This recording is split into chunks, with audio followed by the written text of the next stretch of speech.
शाबिर अंसारी जी, सुधीर अनवाले जी, हमारे जो civil society के रिप्रेजेंटेटिव्स हैं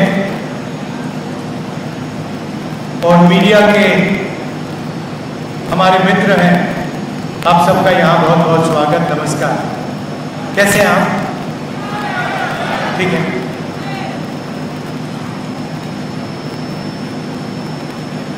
जब मैं इस भाषण के बारे में सोच रहा था तो मुझे मालूम था कि कॉन्स्टिट्यूशन की तो बात होगी क्योंकि लड़ाई कॉन्स्टिट्यूशन की है और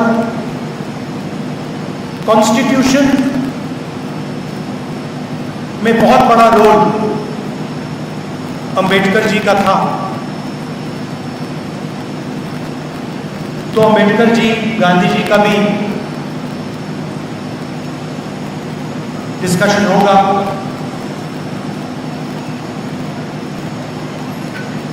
और फिर मुझे वो अंबेडकर जी के 3 शब्द याद आए, एजुकेट, एजुकेट, ऑर्गेनाइज। और मैं सोच रहा था कि अंबेडकर जी ने जब ये शब्द लिखे या बोले तो उसके पीछे सोच होगी। और मेरे दिमाग में सवाल उठा कि इन शब्दों का जो ऑर्डर है, सबसे पहले एजुकेट, उसके बाद में एजुकेट और उसके बाद में ऑर्गेनाइज। मतलब अगर आप अपने आप को एजुकेट नहीं करोगे, और एजुकेट का मतलब यह नहीं कि आप स्कूल और कॉलेज चले गए। एजुकेट का मतलब कि आप सिचुएशन को अच्छी तरह समझ रहे हो, जो आपके चारों तरफ हो रहा है उसको आप अच्छी तरह समझ रहे हो, जो फोर्सेस चल रही हैं, जो शक्तियां घूम रही हैं, उनको आप अच्छी तरह समझ रहे हो। मतलब यू आर ऑब्जर्विंग एक्यूरेटली कह दो उसको। उसके बाद ही एजिटेशन हो सकता है। उसके पहले अगर एजिटेशन शुरू हो गया तो उसका कोई मतलब नहीं है, क्योंकि उस एजिटेशन का कोई डायरेक्शन ही नहीं होगा। और फिर आपने बिना ऑर्गेनाइजेशन के एजिटेट कर दिया तो वो जो एजिटेशन है उसका जो पावर है वो ट्रांसमिट नहीं होगा। तो इसमें एक लॉजिक है। और फिर मैं सोच रहा था, जिसको आजकल मैं 90% कहता हूं, उसमें आप दलित वर्ग जोड़ दीजिए, उसमें आप ओबीसी वर्ग जोड़ दीजिए, आदिवासी वर्ग जोड़ दीजिए, माइनॉरिटीज जोड़ दीजिए, और उसमें अगर आप और ऐड करना चाहते हैं उसमें आप 5% गरीब जनरल कास्ट भी जोड़ दीजिए। पूरा ऐड करेंगे तो 95%। और मैं सोच रहा था कि जब मैं छोटा था मैंने किंडरगार्टन से पोस्ट ग्रेजुएट किया। ठीक है, मैंने ग्रेजुएशन, पोस्ट ग्रेजुएशन हिंदुस्तान के बाहर किया, मगर स्कूल मेरा एजुकेशन पूरा हिंदुस्तान में था। और मैं सोच रहा था कि स्कूल एजुकेशन में मुझे अनटचेबिलिटी के बारे में, दलितों के बारे में कितनी किताबें पढ़ने को मिली, कितने चैप्टर्स थे। हिस्ट्री तो बहुत बड़ी है, आज 15% है, 3000 साल पुरानी हिस्ट्री है, मगर एजुकेशन सिस्टम में 3 लाइन 5 लाइन, 20 लाइन। उसी तरीके से अगर आप ओबीसी कम्युनिटी को देखें, जो अभी आए, जिन्होंने मुझे मूर्ति दी, जैसे ही मैंने उनका हाथ मिलाया, अभी का एक्सपीरियंस बता रहा हूं आपको। कहां है?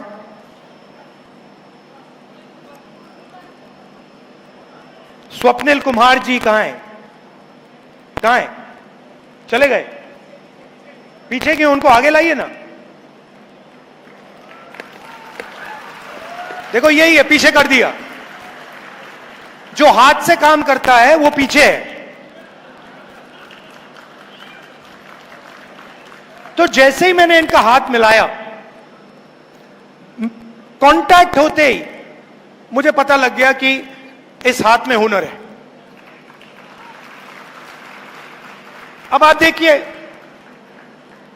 जिसके हाथ में हुनर है उसको पीछे बैठा दिया, और ये हिंदुस्तान में 24 घंटा हो रहा है। 24 घंटा। जिसके हाथ में स्किल है, जिसके हाथ में कैपेबिलिटी है, जिसके हाथ में एक्सपीरियंस है, चाहे उसे आप नाई कहें, मोची कहें, कारीगर कहें, फैक्ट्री में वर्कर कहें, जिसके हाथ में हुनर है, उसकी हिस्ट्री तो हमारे एजुकेशन सिस्टम में है ही नहीं। उसके बारे में कुछ कहा भी नहीं जाता है। उन्होंने क्या किया, कैसे किया, क्या उनके खिलाफ डिस्क्रिमिनेशन हुआ, क्या उनको सहना पड़ा, वो तो है ही नहीं। मैं अपना एक्सपीरियंस बता रहा हूं, पता नहीं शायद आपने स्कूलों में पढ़ा हो। मैंने स्कूल में ना दलितों की हिस्ट्री नहीं पढ़ी, ना दलितों की हिस्ट्री पढ़ी, ना पिछड़ों की हिस्ट्री पढ़ी। और आज तो उल्टा हो रहा है। आज वो थोड़ी सी हिस्ट्री जो है उसको भी मिटाया जा रहा है। और हिस्ट्री के बिना, अपनी स्पेस को पहचाने बिना, अपनी लोकेशन को समझे बिना एजुकेशन पॉसिबल ही नहीं है।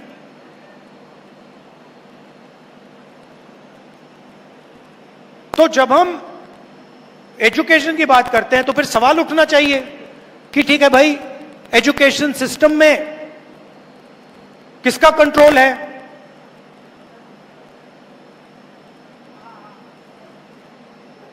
आप एजुकेशन सिस्टम को देखिए, आज पूरा का पूरा प्राइवेटाइज हो रहा है। गरीब बच्चे को डॉक्टर बनना हो, लॉयर बनना हो, ठीक है, वो सपना देख सकता है। भारत जोड़ो यात्रा में हजारों बच्चों से, क्या हुआ? नहीं नहीं, नो नहीं, नो नहीं, नो नहीं। हजारों बच्चों से मिला, सब कहते हैं मैं इंजीनियर बनना चाहता हूं, मैं डॉक्टर बनना चाहता हूं, मैं आईएएस में जाना चाहता हूं। और जब मैं इनसे बात कर रहा था, मेरे माइंड में क्या था कि मेरा देश इनसे झूठ बोल रहा है। इंजीनियर कितने लोग बनेंगे? डॉक्टर कितने बनेंगे? 2%, 3%, 5%, 7%, 90% तो नहीं बन सकते। बट हर रोज हमारे बच्चों को कहा जाता है कि भैया इंजीनियर बनने का सपना देखो, डॉक्टर बनने का सपना देखो, लॉयर बनने का सपना देखो। और फिर उनके माता पिता से कहा जाता है ठीक है भैया, अब आप 10 लाख रुपए निकालो, 15 लाख रुपए निकालो, 20 लाख रुपए निकालो, 1 करोड़ रुपए निकालो, 2 करोड़ रुपए निकालो। दे ही नहीं पाते। तो आपने इमेजिनेशन को दबा दिया, हिस्ट्री को दबा दिया, और एजुकेशन का जो सिस्टम है उसमें आप एंट्री नहीं देते। और फिर लोग कहते हैं कि भैया सुपर पावर बनेगा। कहां से सुपर पावर बनेगा? 90% तो गेम ही नहीं खेल रहा है, 90% बाहर बैठा हुआ है, 5% लोग चला रहे हैं। अदानी जी जो भी बिजनेस खोलना चाहते हैं खोल सकते हैं, अंबानी जी हर बिजनेस में जा सकते हैं, मगर अगर ये कुम्हार जी जो मूर्ति बनाते हैं, अगर इन्होंने सपना देखना शुरू कर दिया कि भाई मैं दूसरे तरीके से मूर्ति बनाना चाहता हूं, मुझे थोड़ी फंडिंग की जरूरत है, 15 मिनट में पता लग जाएगा रास्ता बंद है।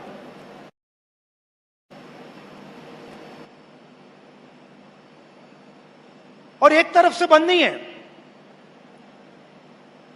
मैंने पार्लियामेंट में बोला था, मैंने चक्रव्यूह की बात की थी, वो बड़ी इंटरेस्टिंग बात निकली। चक्रव्यूह का दूसरा नाम पद्मव्यूह है, मतलब वो लोटस फॉर्मेशन है। अभिमन्यु को लोटस फॉर्मेशन ने मारा था, नॉर्मली उसको चक्रव्यूह कहा जाता है, वो पद्मव्यूह है, पद्म लोटस के शेप में है। और उसको भी 6 लोग चलाते थे, आज भी वही चक्रव्यूह है, पद्मव्यूह है, उसी को 6 लोग चला रहे हैं। और जो भी रास्ते थे, 90% के जो भी रास्ते थे, एक के बाद एक सिस्टमैटिकली बंद किए जा रहे हैं। हिस्ट्री बदली जा रही है।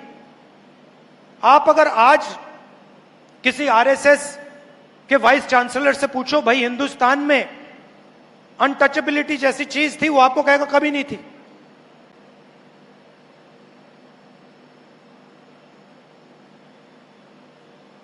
रोहित वेमुला कुछ भी कह ले,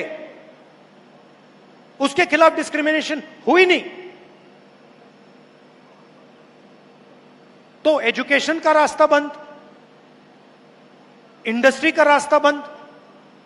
इंडस्ट्री में देख लीजिए, 250 सबसे बड़े बिजनेसमैन निकाल लीजिए, लिस्ट निकाल लीजिए, और मुझे बताइए उस लिस्ट में दलित कौन है, आदिवासी कौन है, पिछड़ा कौन है? एक भी नहीं, मैंने चेक किया, एक नहीं है उसमें।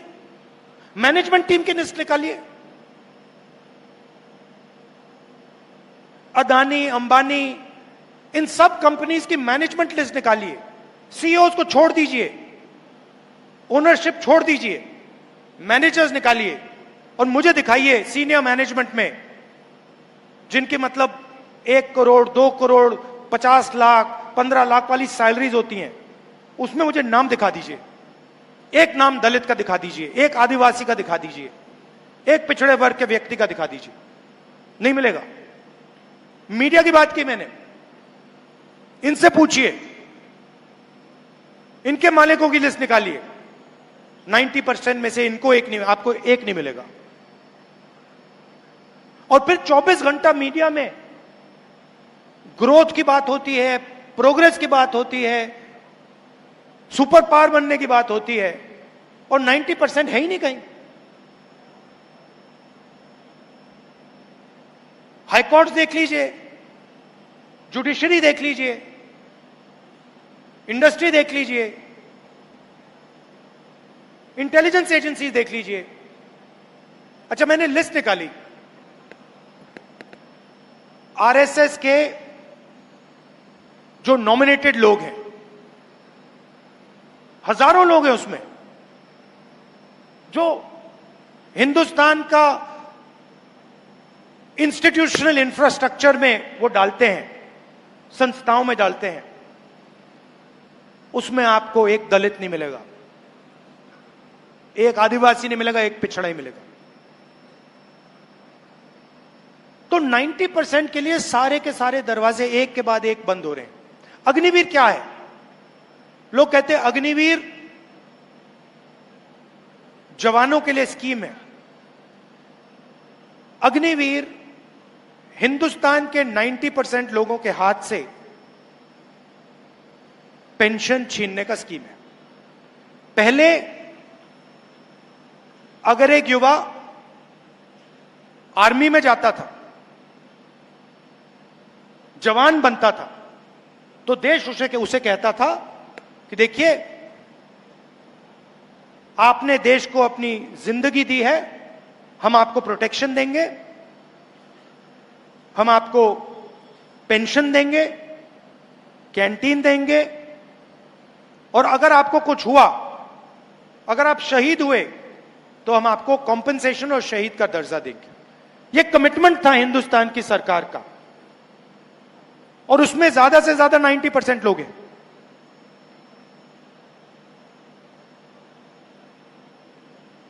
अग्निवीर किया, नाम बहुत सुंदर दिया, अग्निवीर,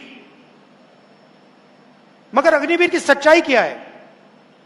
आपने हिंदुस्तान के जवान से पेंशन छीन ली, शहीद का दर्जा छीन लिया, कॉम्पेंसेशन छीन ली, कैंटीन छीन ली और रिस्पेक्ट छीन ली, और आप सोचते हो कि उसको पता नहीं लगेगा। आप सोचते हो कि उसमें इतनी भी अकल नहीं है कि वो ये बात को समझ जाए। आप जाइए रिक्रूटमेंट सेंटर में, जाइए, सब खाली पड़े हुए हैं, कोई जाना नहीं चाहता। क्यों जाए? दो तरीके के आपने जवान बना दिए हैं। एक को आप पेंशन दे रहे हो, शहीद का दर्जा दे रहे हो, रिस्पेक्ट दे रहे हो, और उसी के साथ दूसरा जवान खड़ा है, उसका आपने नाम बदल दिया, उसको आपने अग्निवीर कह दिया, उसकी आपने पेंशन छीन ली, उसकी रिस्पेक्ट छीन ली, उसकी कैंटीन छीन ली, शहीद का दर्जा छीन लिया, कॉम्पेंसेशन छीन लिया, और आप हिंदुस्तान को कह रहे हो देखो भैया हम बड़े देशभक्त हैं। मगर यह बात समझ आती है लोगों को। पहले पब्लिक सेक्टर हुआ करता था, पूरा का पूरा प्राइवेटाइज कर दिया। पहले उसमें रिजर्वेशन थी, अब पब्लिक सेक्टर गायब। एक के बाद एक प्राइवेटाइज हो रहा है। सक्सेसफुल पब्लिक सेक्टर यूनिट जो चल रहा है, प्राइवेट सेक्टर से कंपीट कर रहा है, पैसे बना रहा है, लोगों को रोजगार दे रहा है, वो प्राइवेटाइज हो रहे हैं। उसको प्राइवेटाइजेशन नहीं कहना चाहिए, उसको डी रिजर्वेशन कहना चाहिए, कि आपने उसको वहां से रिजर्वेशन हटा दिया, डी रिजर्व कर दिया, और आपने रिजर्वेशन हटा दिया। तो अब सवाल उठता है कि सालों से आरएसएस और बीजेपी ये काम कर रहे हैं, और फाउंडेशन यही है, कॉन्स्टिट्यूशन है, तो लड़ाई इसकी है, स्ट्रैटेजी ये है। मगर आगे क्या करना है? अगर हम कहें कि भैया कॉन्स्टिट्यूशन की रक्षा करनी है, तो फिर अगला पूछेगा भाई हां ठीक है, मगर कैसे? एक्शन क्या है कॉन्स्टिट्यूशन को बचाने की? तो दो तीन सिंपल से एक्शंस मुझे दिखाई दे रहे हैं।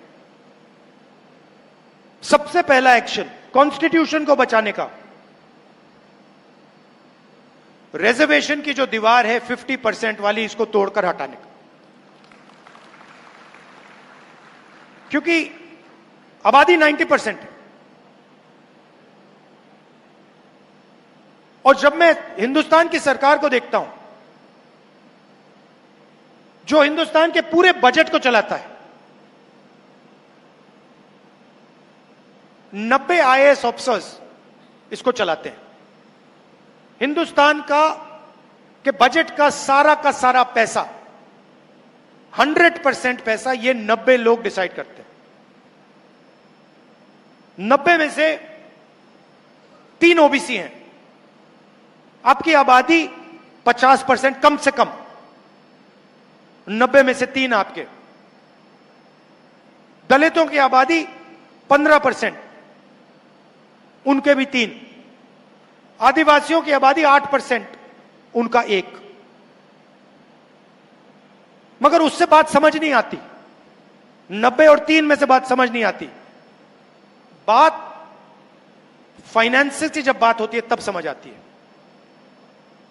आपकी आबादी 50%, पिछड़ा वर्ग, ओबीसी, और हिंदुस्तान के बजट में अगर हिंदुस्तान 100 रुपए खर्च करता है तो 5 रुपए का डिसीजन ओबीसी अफसर लेते हैं। आबादी 50% और फाइनेंशियल डिसीजन 5%। दलित 15% आबादी, 100 रुपए में से 1 रुपए का निर्णय वो लेते हैं। और आदिवासी 8%, 100 रुपए में से 10 पैसे का निर्णय वो लेते हैं। तो अगर आप 90% का पूरा फाइनेंशियल डिसीजन मेकिंग पावर जोड़ दो तो 100 रुपए में से 6 रुपए 10 पैसे का निर्णय 90% हिंदुस्तान लेता है।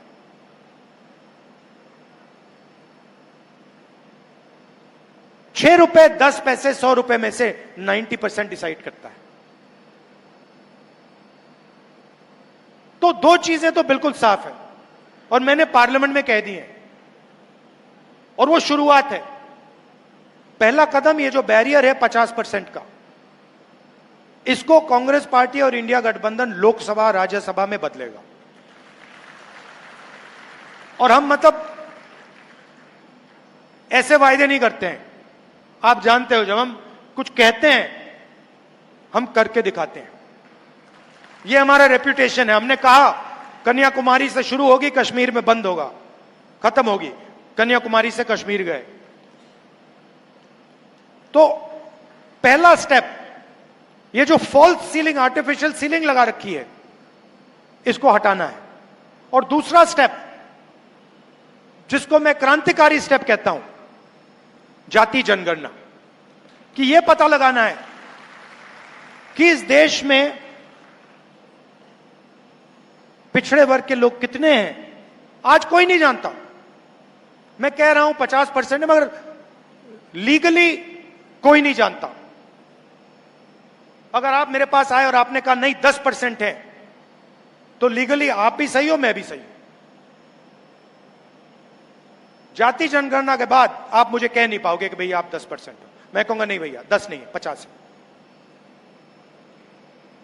दूसरी बात, जब हम जाति जनगणना की बात करते हैं, हम सिर्फ कास्ट सेंसस की बात नहीं करते हैं, हम इसमें दो और चीजें जोड़ना चाहते हैं। सबसे पहले, किसकी कितनी आबादी। दूसरा, इन अलग अलग वर्गों का हिंदुस्तान के फाइनेंशियल सिस्टम में कितनी पकड़ है, इनके हाथ में कितना धन है। दलितों के हाथ में कितना धन है, आदिवासियों के हाथ में कितना धन है, पिछड़ों के हाथ में कितना धन है। Socio economic survey. और उसके बाद जो मैं सोचता हूं उससे भी जरूरी, हिंदुस्तान की संस्थाओं में इन लोगों की कितनी पकड़ है। जुडिशियल सिस्टम में आदिवासी कितने हैं, दलित कितने हैं, पिछड़े कितने हैं, किस लेवल पे हैं। मीडिया में कितने हैं, किस लेवल पे हैं। ब्यूरोक्रेसी में कितने हैं। आईएएस ऑफिसर्स कहां कहां बैठे हैं, कौन कौन कहां है, कितना बजट कौन संभाल रहा है। एक प्रकार से जैसे जब किसी को चोट लगती है, हम कहते हैं भैया जाओ एक्सरे कराओ। अगर आपको चोट लगे और डॉक्टर ने कहा कि भैया एक्सरे कराओ, आप कभी मना करोगे? नहीं करोगे ना, कहोगे चोट लगी है, एक्सरे करानी है। तो जाति जनगणना एक्सरे है हिंदुस्तान का। हम उसके बारे में अभी कुछ कह नहीं रहे। हम पहले एक्सरे लेना चाहते हैं। हम जानते हैं कि चोट लगी है, हमें नहीं मालूम कि कॉम्पाउंड फ्रैक्चर है, नॉर्मल फ्रैक्चर है, क्या है। हम जाति जनगणना इसलिए करना चाहते हैं, हम पता लगाना चाहते हैं कि एग्जैक्टली हो क्या रहा है। हमें पता लग रहा है कि दर्द है, वो दिख रहा है सबको। हम ये पता लगाना चाहते हैं कि इसका कारण क्या है। अब जैसे ही मैं जाति जनगणना की बात करता हूं, वैसे ही आरएसएस के लोग, बीजेपी के लोग सारे के सारे कहते हैं जाति जनगणना नहीं होना चाहिए। और मैं आपसे पूछना चाहता हूं, एक्सरे करवाने में क्या प्रॉब्लम है? सच्चाई निकालने में क्या प्रॉब्लम है आपको?